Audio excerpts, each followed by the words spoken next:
It may be English, but prepare to not be able to understand anything that they say for the first couple of weeks.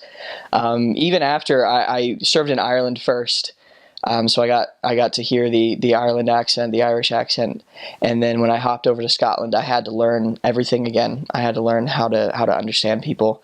I mean, everyone can understand you. They have American television, American TV shows, so they understand your accent just fine. But saying the other way around isn't as easy. The Scottish accent, I mean, my accents are farcical, basically. I mean, if any actual Scottish people hear them, then then they say, oh, that, they'd say, oh, okay, Crosby, that's rubbish, so it is. And I'd be like, I'm sorry, I'm trying my best. And they say, oh, you'd have to do better than that. That'd be the Scottish people. They're a lot more rough around the edges. That they have interesting words and sayings that we've never heard before. On a day like today, they'd say, "Oh, it's pure drist today," and you say, "What? I'm sorry, it's pure drist today." What? I'm sorry. So they have the word drist, and drist is like gray or kind of not sunny, kind of wet, because the weather there, I mean, it rains nine days out of 10 at least once in the day.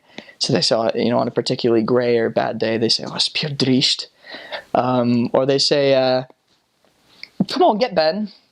And he said, "Get Ben, get in here, get through, come on through, get Ben." Oh, and obviously they say I. I have that habit now when people are talking to me, especially when I talk to someone who's Scottish.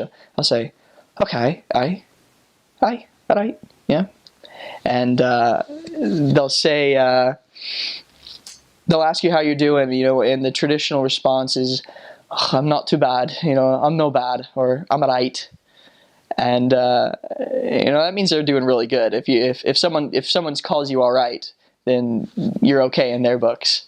I mean, Ireland's a little bit different. It's a whole other accent completely. Irish is a lot more sing-songy, if I were to put it, their intonations. The way that they speak is a lot more sing-songy, so it is, it's a lot more up and down in their voice. Being from the west part of Dublin, I learned that very quickly. And then you can go over to West Ireland, to a place called Cork. I loved Cork. Cork is it's a beautiful town, but they all called it Cark. He had it from Cark. And the Northern Ireland is different altogether, which I loved. I loved how different you cross over that border, and people speak a lot differently. They say, "Oh, you get the bus. It'll cost you about £5, so it will. I'm from a place called Portadown. Portadown's a town in Northern Ireland, so it is. You never heard of Northern Ireland before? You just heard of a republic? Well, that's too bad, so it is." And there's the joke going around is that Northern Ireland is the only place where you don't need a second witness for the truthfulness of the gospel, because you can get up and you say, "I know the church is true, so I do. The Book of Mormon is the Word of God, so it is." Because they end everything with those sort of sayings, and I love it. This here, "Oh, I've been here for hours here in church. When you get out here, get out here right now." It's just wonderful.